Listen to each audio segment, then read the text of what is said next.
Hello guys, இன்னைக்கு நம்ம பார்க்க போகிறது என்னன்னா, சில டாபிக்ஸ் பற்றி நம்ம பார்க்க போகிறோம். ஓகேங்களா? இதில் நிறைய பேருக்கு நிறைய கன்ஃபியூஷன் ஆகும். எப்படின்னா, எக்ஸாம் ஹாலில் தான் இந்த கன்ஃபியூஷன் ஆகும். எப்படின்னு பார்ப்போம். இப்போ ஒரு கொஸ்டின் இருக்கும். அந்த கொஸ்டின் நல்லா சிலாஜித்தில் நல்ல கான்செப்ட்லாம் நல்லா தெரிஞ்சிருப்பாங்க. பட் அங்கே வந்து கொஞ்சம் ட்விஸ்ட் பண்ணி கேட்டிருப்பாங்க கொஸ்டினை. அந்த ட்விஸ்ட் பண்ணி கேட்டதுனால என்ன ஆகும் அப்படின்னா, அப்படியே இது வருமா அது வருமா அப்படின்னு ஒரு ஆப்ஷனில் கன்ஃபியூஷன் ஆகி நிற்பீங்க. ஸோ அந்த கன்ஃபியூஷன் இருக்கக்கூடாதுங்கிறதுக்காக தான் நம்ம என்ன பண்ண போகிறோம் அப்படின்னா, இந்த சிலாஜன் டாப்பிக்கை இப்போ பார்க்க போகிறோம். ஸோ வித் கான்செப்ட்டு டிஃப்ரெண்ட்டாக பார்க்க போகிறோம். சரி பார்ப்போம். ஃபஸ்ட்டு இந்த கான்செப்ட்லாம் என்ன இதில் வரும் அப்படின்னு பார்த்தீங்க அப்படின்னா, சிலாஜித்தில் 4 கான்செப்ட் தான். ஒன்று ஆல், இன்னொன்று சம்மு, இன்னொன்று சம் நாட்டு, இன்னொன்று நோ. இந்த 4 கான்செப்ட் நல்லா தெரிஞ்சிருச்சுனாவே போதும், உங்கள் சிலாஜித்தோட இது பேசிக்ஸ் திங்ஸ் இது தான். ஆனால் இந்த இது என்னென்னது அப்படிங்கிறது பேசிக்லேருந்து சொல்லிடுறேன். அதாவது ஒருத்தவங்க புரியாதவங்க ஒருத்தவங்க இருப்பாங்க. இப்போ தான் ஃபஸ்ட்டு சிலாஜிசம் சப்ஜெக்ட் என்னங்கிறது ஒன்று தெரிஞ்சிருக்கும். ஸோ அது பற்றி ரிலேட்டடாக ஒருத்தவங்க இருப்பாங்க. இன்னொருத்தவங்க வந்து என்ன பண்ணுவாங்க, இதில் கொஞ்சம் மாஸ்டர் பண்ணியிருப்பாங்க. ஸோ அவங்களுக்கும் இதே மாதிரி புரியாதவங்களுக்கும் சேர்த்து ஒரு இது கம்பைன் பண்ணி இது கொண்டு வந்திருக்கோம். என்ன அப்படின்னா, இப்போ இந்த ஆளுங்கிறத எப்படி எடுத்துக்கிறீங்க அப்படின்னா, திக் ஃப்ரெண்ட் அப்படின்னு எடுத்துக்கோங்க. ஆளுங்கிறது திங்க் ஃப்ரெண்டு, சம்முங்கிறது ஃப்ரெண்டு, தென் ஆஃப்டர் சம் நாட்டுங்கிறது எனிமி, அடுத்தது நோங்கிறது டைஹார்ட் எனிமி. சிலாஜிசம் எப்படி கொஷின்ஸ் கேட்பாங்கன்னா, ஃபஸ்ட்டு உங்களுக்கு ஒரு ஸ்டேட்மெண்ட் கொடுப்பாங்க. ஓகேங்களா? ஸ்டேட்மெண்ட் வந்து என்னவா இருக்கும் அப்படின்னா, ஒரு நம்ம இந்த கொஷின் பார்க்கும்போது தெரிஞ்சிடும். ஸ்டேட்மெண்ட் வந்து ஒன்று கொடுப்பாங்க, அதுக்கு நீங்கள் வென் டயக்ராம் வரையணும். தென் ஆஃப்டர் கன்க்ளூஷன் ஒன்று கொடுப்பாங்க. ஓகேங்களா? கன்க்ளூஷன் வந்து என்ன கொடுப்பாங்க அப்படின்னா, இந்த ஸ்டேட்மெண்ட்டுக்கு இந்த கன்க்ளூஷன் வருமா வராதா அப்படிங்கிறதான் கொடுப்பாங்க. ஃபாலோ ஆகுமா ஆகாதா அப்படிங்கிறதான் கொடுக்க போகிறாங்க. இப்போ இந்த என்ன பண்ண போகிறோம்னா, ஆளுங்கிறத நம்ம எப்போதுமே திக் ஃப்ரெண்டுன்னு மைண்டில் வச்சுக்கோங்க. ஏன்னா இது எல்லாமே வந்து பேசிக்காக நமக்கு புரிஞ்சுக்கணுங்கிறதுக்காக நான் கொண்டு வரேன். சம்முங்கிறத ஃப்ரெண்டுன்னு வச்சுக்கோங்க, சம் நாட்டுங்கிறத எனிமின்னு வச்சுக்கோங்க, நோங்கிறத டைஹார்ட் எனிமி அப்படின்னு வச்சுக்கோங்க. ஓகேங்களா? இது உங்களுக்கு புரியிற மாதிரி ஒரு பிக்சர் ரெப்ரசன்டேஷன் பண்ணுறேன். என்ன அப்படின்னா, இப்போ திக் ஃப்ரெண்டுங்கிறது வந்து நான் தளபதி படத்தில் வர்ற சூர்யா மாதிரி. ஓகேங்களா? அவர் வந்து ஃப்ரெண்டாகுவார், ஆனால் வந்து எனிமியாக மாட்டார். ஓகேங்களா? ஸோ அது வந்து ஒரு கான்செப்ட் வச்சுக்கோங்க. ஃப்ரெண்டுங்கிறவங்க வந்து இதில் வர்ற வந்து சந்தானம் மாதிரி, நம்ம சந்தானம் மாதிரி வச்சுக்கோங்க. ஓகேங்களா? இப்போ இந்த சந்தானம் வந்து என்ன பண்ணுவார்னா, ஃபியூச்சரில் இவர் எனிமியாகவும் ஆகலாம், இல்லை திக் ஃப்ரெண்டாகவும் ஆகலாம். ஸோ இதான் கான்செப்ட். ஸோ இது வந்து ஃப்ரெண்டுக்கு வந்து என்ன நம்ம சொல்லியிருக்கோம், ஃப்ரெண்டுக்கு வந்து சம்மு. ஓகேங்களா? அதே மாதிரி திக் ஃப்ரெண்டுக்கு வந்து நம்ம என்ன சொல்லியிருக்கோம் அப்படின்னா ஆல். அடுத்தது எனிமி அப்படின்னு ஆத்தர் வச்சுக்கோங்க. எனிமி வந்து விஐபி படத்தில் வர்ற நம்ம எனிமி மாதிரி. ஓகேங்களா? விஐபி படத்தில் வர்ற எனிமி மாதிரி. இப்போ இவர் வந்து எப்படின்னா, ஃப்யூச்சரில் வந்து ஃப்ரெண்டாகவும் மாறுவார், அதே மாதிரி டைஹார்ட் எனிமியாக கூட மாறுவார். ஓகேங்களா? ஸோ இவர் வந்து என்னன்னா எனிமி மாதிரி அப்படின்னு வச்சுக்கோம். இப்போ இது வந்து எப்படின்னு எடுத்துக்கோம் அப்படின்னா, சம் நாட்டுங்கிறது தான் நம்ம என்ன எடுத்துக்கிட்டோம் அப்படின்னா எனிமினி அப்படின்னு எடுத்துக்கிட்டோம். டைஹார்ட் எனிமிங்கிறது சிங்கம் படத்தில் வர்ற பிரகாஷ்ராஜ் மாதிரி. இவர் வந்து என்ன பண்ணாலும் இவர் எனிமியாக தான் இருப்பார். ஃபியூச்சர்லேயும் எனிமியாக தான் இருப்பார். இந்த படத்தில் கூட டைலாக் ஒன்று வரல, திருந்த மாட்டல அப்படிங்கிற மாதிரி. ஸோ இவர் என்ன பண்ணாலும் மாற மாட்டார். ஸோ இது வந்து எப்படி நம்ம எடுத்துக்கிட்டோம் அப்படின்னா, நோங்கிற கான்செப்ட்டுக்கு எடுத்துக்கிட்டோம். ஓகேங்களா? இதை மட்டும் மைண்டில் வச்சுக்கோங்க. இதை வச்சு நம்ம என்ன பண்ண போகிறோம்னா, சம் சால்வ் பண்ண போகிறோம். எப்படிங்கிறத பார்க்கலாம். இந்த கான்செப்ட் எடுத்துக்கோங்க. ஆல் ஏஆர்பி அப்படின்னு கொடுத்துருக்காங்க. ஓகேங்களா? அப்போ என்ன அர்த்தம்னா, எல்லா ஏவும் பிக்குள்ளே இருக்குது. இங்கே பாருங்களேன், எல்லா ஏவும் எதுக்குள்ளே இருக்குது, பிக்குள்ளே இருக்குது அப்படின்னு சொல்கிறாங்க. அப்போனா என்ன அர்த்தம் அப்படின்னா, ஏ வந்து பிக்கு திக் ஃப்ரெண்டு, ஏ வந்து பிக்கு திக் ஃப்ரெண்டு, பி வந்து ஏக்கு ஃப்ரெண்டு. ஓகேங்களா? இவர் வந்து இவருக்கு திக் ஃப்ரெண்டு. ஓகேங்களா? இப்போ இந்த கான்செப்டை மட்டும் வச்சுக்கோம். இப்போ ஆல் ஏஆர்பி இங்கே என்னென்ன பாசிபிலிட்டி வரும் அப்படின்னா, இப்போ இது வந்து சரி இந்த கான்செப்ட் இருக்குல்ல, இதை வந்து என்ன எடுத்துக்கிறீங்க அப்படின்னா, கன்க்ளூஷன் அப்படின்னு எடுத்துக்கோங்க. இது வந்து ஸ்டேட்மெண்ட். ஓகேங்களா? இப்போ இந்த கன்க்ளூஷனில் 2 பாசிபிலிட்டி இருக்குது. என்னென்ன அப்படின்னா, ஒன்று வந்து நார்மலாக கேட்டுருவாங்க, இன்னொன்று வந்து என்ன கேட்பாங்கன்னா, பாசிபிளில் கேட்பாங்க. அதாவது ஆல் ஏஆர்பி இஸ் பாசிபிள் அப்படின்னு கேட்பாங்க. ஸோ இந்த கான்செப்ட்டும் வரும் இதிலேயே. ஓகேங்களா? சிலாஜிசத்தில் வந்து உங்களுக்கு பேசிக்கும் வரும், அதே மாதிரி கன்க்ளூஷன் டாபிக்ஸும் வரும். இப்போ நம்ம பேசிக் தான் நம்ம பார்க்குறோம். பேசிக் வித் கன்க்ளூஷன் டாபிக்ஸில் இருக்கிற ஃபியூச்சர் பாசிபிளும் இருக்கிறது என்னென்ன இருக்குங்கிறதையும் நம்ம பார்த்துட்டு போயிடுவோம் சைட் பை சைட். அப்போ தான் இது புரியும். ஓகேங்களா? இப்போ கன்க்ளூஷன் என்ன சொல்கிறாங்கன்னா, ஆல் ஏஆர்பி இது ஃபாலோ ஆகுமா அப்படின்னு கேட்குறாங்க. அதாவது எல்லா ஏவும் பிங்கிறத இங்கே கொடுத்துருக்காங்க, அதுவே ஃபாலோ ஆகுமான்னு கேட்குறாங்க. ஆமாம், இது ஃபாலோ ஆகும். ஏன்னா ஏங்கிறவர் பிக்கு திக் ஃப்ரெண்டு, இங்கேயே அதை தான் கேட்குறாங்க. ஏ வந்து பிக்கு திக் ஃப்ரெண்டான்னு கேட்குறாங்க. ஆமாம், இது ஃபாலோ ஆகும். ஓகேங்களா? அடுத்தது சம் ஏஆர்பி, அதாவது இங்கே என்ன கேட்குறாங்கன்னா, ஏ வந்து பிக்கு ஃப்ரெண்டா அப்படின்னு கேட்குறாங்க. ஆமாம், ஏ வந்து பிக்கு வந்து ஃப்ரெண்டு. ஏன்னா இவர் திக் ஃப்ரெண்டாக இருக்கிறப்ப இவர் ஃப்ரெண்டாக இருக்கிறதுக்கும் ஃப்ரெண்டாகவும் இருப்போம். நம்ம சொல்லுவோம் திக் ஃப்ரெண்ட் என்ன சொல்லுவோம், லைக் எ ஃப்ரெண்டுன்னு சொல்லுவோம். ஸோ அதே மாதிரி பாசிபிள் இருக்குது, ஃப்ரெண்டு தான். ஓகேங்களா? அடுத்தது சம் பிஆர் அப்படிங்கிறது பி வந்து ஏக்கு ஃப்ரெண்டா அப்படின்னு கேட்குறாங்க. ஆமாம், ஃப்ரெண்டு தான். ஏன்னா ஏ வந்து பிக்கு திக் ஃப்ரெண்டு, பி வந்து ஏக்கு ஃப்ரெண்டு. ஓகேங்களா? இப்போ இதுவே கொஷின்ஸ் வந்து ஆல் பிஆர் ஏ, இந்த இடத்துல ஆல் பிஆர் ஏ அப்படின்னு கேட்டாங்க அப்படின்னா இது ராங்.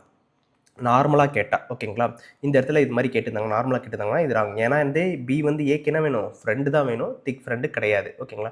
இப்போ இதுவே வந்து பாசிபிளில் கேட்குறாங்க அப்படின்னு வச்சுக்கோங்க. பாசிபிளில் வந்து இது ஃபியூச்சர் அப்படின்னு வச்சுக்கோம். ஃபியூச்சரில் வந்து all P are A is possible, அதாவது எல்லா பியும் ஏவா இருக்கிறதுக்கு பாசிபிள் இருக்கான்னு கேட்குறாங்க. அதாவது என்ன அர்த்தம் அப்படின்னா பி வந்து ஏக்கு திக் ஃப்ரெண்டு, பட் என்ன கேட்குறாங்க இங்கே, பி வந்து ஏக்கு பி வந்து ஏக்கு ஃப்ரெண்டு, பட் இங்கே என்ன கேட்குறாங்கன்னா பி வந்து ஏக்கு திக் ஃப்ரெண்டா அப்படின்னு கேட்குறாங்க. பாசிபிள் இருக்கா, ஃபியூச்சரில் இருக்கா அப்படின்னு கேட்குறாங்க. ஆமாம், ஃபியூச்சரில் பாசிபிள் இருக்குது. ஓகேங்களா? அடுத்தது இன்னொரு கொஸ்டின் என்ன கேட்குறாங்கன்னா சம் பிஆர் நாட் ஏ அப்படின்னு கேட்குறாங்க. அதாவது பி வந்து ஏக்கு வந்து எனிமி ஆகிறதுக்கு ஃபியூச்சரில் பாசிபிள் இருக்கா அப்படின்னு கேட்குறாங்க. ஆமாம், பாசிபிள் இருக்குது, ஃபியூச்சரில் தான் இருக்குது. ஓகேங்களா? நான் தான் சொல்லிட்டேன் உங்களுக்கு வந்து ஃப்ரெண்டு வந்து எப்படிங்கன்னா சந்தானம் மாதிரி, அவர் எனிமியாகவும் மாறலாம், என்னவா மாறலாம், அவர் வந்து திக் ஃப்ரெண்டாகவும் மாறலாம். ஓகேங்களா? ஸோ இதுதான் வந்து பாசிபிளில் வர்றது, அதாவது ஃபியூச்சரில் அது மாதிரி வர்றதுக்கு வாய்ப்பு இருக்குங்கிறத அப்படி நம்ம கொடுக்குறோம். ஸோ அதுதான் அந்த கான்செப்ட் எடுத்துக்கோங்க. அது வச்சுக்கிட்டிங்கன்னா தான் மைண்டில் இது வரும், இல்லைனா கொஞ்சம் கன்ஃபியூஷனாக இருக்கும், எதை எப்படி எடுக்கிறதுங்கிறது கன்ஃபியூஷன் இருக்கும். சரி, இப்போ அடுத்ததில் பார்ப்போம். சம் ஏஆர்பி அப்படின்னு இருக்காங்க. ஸோ இதில் வந்து என்ன பண்ணுறோம் அப்படின்னா சம் ஏ வந்து பிக்கு வந்து வெண்டகிரம் வரைகிறோம். ஒவ்வொரு வாட்டி நீங்கள் ஸ்டேட்மெண்ட்டில் வந்து வெண்டகிரம் வரைகிறப்போ உங்களுக்கு யூஸ்ஃபுல்லாக இருக்கும். அதை வச்சு நீங்கள் கன்க்ளூஷன் ஈஸியாக கால்குலேட் பண்ணிக்கலாம். ஸோ இதில் வந்து ப்ரெசன்ட் டேஸ் என்னென்னா சம் ஏஆர்பி அப்படிங்கிறது ஏ வந்து பிக்கு ஃப்ரெண்டு, பி வந்து ஏக்கு ஃப்ரெண்டு, அதை தான் சொல்கிறாங்க. ஸோ ப்ரெசன்ட்டில் அதே தான் சம் ஏஆர்பி சம் பிஆர்ஏ ரெண்டு பேரையும் அதே தான், அங்கே என்ன கேட்டாங்களோ அதே தான் கன்க்ளூஷன் கேட்குறாங்க. ஸோ இது ஈஸியாக பாசிபிள் ஆகும். பாசிபிள் வந்து ஃபியூச்சரில் என்னென்ன ஆகும் அப்படின்னா சம் ஏஆர்பி அப்படிங்கிறது இங்கே வந்து என்ன கேட்குறாங்க, ஆல் ஏஆர்பி அப்படின்னு கேட்டிருக்காங்க. ஆல் ஏஆர்பின்னா என்னது, ஃபியூச்சரில் வந்து ஏ வந்து பிக்கு வந்து திக் ஃப்ரெண்டாக ஆக முடியுமா அப்படின்னு கேட்குறாங்க. ஆமாம், ஆக முடியும். அடுத்து அதே மாதிரி ஆல் பிஆர் ஏ அப்படின்னு கேட்குறாங்க. எல்லா பியும் ஏக்குள்ளே போக முடியுமா, அதாவது பி வந்து ஏக்கு திக் ஃப்ரெண்டாக ஆக முடியுமா, ஆமாம், ஆக முடியும். அடுத்தது some A are not a B அப்படின்னு சொல்கிறாங்க. சம் ஏ வந்து பிக்கு வந்து எனிமி ஆகலாமா அப்படின்னு கேட்குறாங்க. ஓகேங்களா? ஆமாம், ஆக முடியும். அதே மாதிரி பியும் வந்து ஏக்கு ஆக முடியும். அதான் நான் சொல்லிட்டேன், ஃப்ரெண்டாக இருக்கிறவங்க ஃபியூச்சரில் வந்து அவங்க வந்து என்ன ஆகலாம், டைகார்ட் ஃப்ரெண்டாகவும் ஆகலாம், எனிமியாகவும் ஆகலாம். ஓகேங்களா? இதுதான் இதோட கான்செப்ட். அடுத்தது பார்ப்போம். Some A are not a B அப்படின்னு சொல்லியிருக்காங்க. சம் ஏஆர் நாட் அ பிங்கிறது ஸ்டேட்மெண்ட்டு. அதாவது என்ன அர்த்தம் அப்படின்னா இவர் வந்து இவருக்கு எனிமி அப்படின்னு சொல்கிறாங்க. ஏ வந்து பிக்கு எனிமி, ஆனால் பியை பற்றி எதுவுமே சொல்ல. நல்லா தெரிஞ்சுங்க, ஏ தான் பிக்கு எனிமி. இப்போ அதே தான் இங்கேயும் ப்ரெசென்ட்டில் கேட்குறாங்க. Some A are not a B அப்படின்னு கேட்குறாங்க. ஆமாம், அதுதான் இங்கே என்ன கொடுத்துருக்காங்களோ அதே தான் இங்கேயும் கொடுத்துருக்காங்க. ஸோ அதனால் இது ஃபாலோ ஆகும். ஓகேங்களா? அடுத்தது இதே பாசிபிளில் என்னென்னது ஃபாலோ ஆகும் அப்படின்னா இங்கே பாருங்க, சம் ஏஆர்பி அப்படின்னு கேட்குறாங்க. அதாவது ஏ வந்து பிக்கு எனிமி, அதாவது இந்த விஐபி படத்தில் வர்ற வில்லன் மாதிரின்னு சொன்னேன்னா, ஸோ அவர் வந்து ஃபியூச்சரில் என்ன பண்ணலாம், ஃப்ரெண்டாக ஆகலாம். ஓகேங்களா? First condition. செகண்ட் கண்டிஷன் என்னது, அவர் வந்து டைஹார்ட் எனிமியாக கூட ஆகலாம். ஓகேங்களா? Second condition. இப்போ பி வந்து ஏக்கு என்ன ஆகலாம், எதை பற்றியுமே சொல்லலை, அவர் என்ன வேணாலும் ஆகலாம். ஓகேங்களா? அவரும் டைஹார்ட் எனிமி ஆகலாம், அவரும் எனிமி ஆகலாம். இதில் ஒன்று சம் பிஆர் ஏ இருக்குது. ஓகேங்களா? அதே மாதிரி சம் பிஆர் நாட் ஏ, அதுவும் என்னது, எனிமியாகவும் ஆகலாம். ஆல் பிஆர் ஏ, பி வந்து ஏக்கு என்ன பண்ணலாம், டைகாட் எனிமி ஆகலாம், ஆனால் ஏ வந்து பிக்கு டைகாட் எனிமி ஆகக்கூடாது. ஓகேங்களா? சொல்கிறது புரியுதா? இதே மாதிரி பார்த்துங்க, டைகாட் ஃப்ரெண்டு, திக் ஃப்ரெண்டு, பி வந்து ஏக்கு திக் ஃப்ரெண்டாக ஆகலாம், பட் ஏ வந்து பிக்கு வந்து என்ன பண்ணிட முடியாது, திக் ஃப்ரெண்டாக ஆகிட முடியாது. அதனால தான் இங்கே சொல்கிறாங்க ஆல் பிஆர் ஏ அப்படின்னு சொல்கிறாங்க. ஸோ இதுவும் ஃபாலோ ஆகும். ஓகேங்களா? ஸோ அடுத்த கண்டிஷன் போகலாம். நோ ஏ இஸ் பி, அதாவது ஏக்கும் பிக்கும் என்னது எந்த ஒரு ரிலேஷன்ஷிப்பும் இல்லை அப்படின்னு சொல்கிறாங்க. ஓகேங்களா? இதில் பிரச்சனை என்னென்னா நோ ஏ இஸ் பி, அதே மாதிரி நோ பி இஸ் ஏ, அதாவது ஏ வந்து பிக்கு எனிமி, அப்போ பி வந்து ஏக்கு திக் எனிமி, அதாவது சொல்கிறாங்க டைகாட் எனிமி. ரெண்டு பேருமே ஏ வந்து பிக்கு டைகாட் எனிமி, பி வந்து ஏக்கு டைகாட் எனிமி, ரெண்டு பேருமே என்னது டைகாட் எனிமின்னு சொல்கிறாங்க. ஸோ என்ன ஆகும், ரெண்டுமே ஃபாலோ ஆகும். ஓகேங்களா? ஸோ பாசிபிள் என்னன்னா எந்த பாசிபிலிட்டியும் இதில் வந்து கிரியேட் ஆகாது. ஓகேங்களா? ஏன்னா என்ன, இது ரெண்டு பேருக்குமே எனிமி தான், டைகாட் எனிமி. ஸோ அதனால் எந்த பாசிபிளும் கிரியேட் ஆகாது. ஓகேங்களா? ஸோ இதிலே சில கொஷின்ஸ்லாம் நம்ம பார்ப்போம். அப்போ அது உங்களுக்கு புரிய ஆரம்பிச்சிடும். சில இதில் யூனிவர்சல் பாசிட்டிவ்னு ஒன்று இருக்குது. ஸ்டேட்மெண்ட்ஸ் என்னென்னு பார்ப்போம். ஸ்டேட்மெண்ட் இந்த மாதிரி கொடுத்துருவாங்க. ஸ்டேட்மெண்ட்ஸ் என்ன கொடுக்குறாங்கன்னா ஆல் ஏஆர்பி ஆல் பிஆர்சி அப்படின்னு கொடுத்துருக்காங்க. ஸோ இதுக்கு வந்து நம்ம வென் டயக்ராம் ஃபஸ்ட் வரையணும். வென் டயக்ராம்னா வரையணும். ஃபஸ்ட்டு ஏ உள்ள வச்சுட்டு ஆல் ஏஆர்பி ஆல் பிஆர்சி, அதாவது ஏ வந்து பிக்கு திக் ஃப்ரெண்டு, பி வந்து சிக்கு திக் ஃப்ரெண்டு. ஓகேங்களா?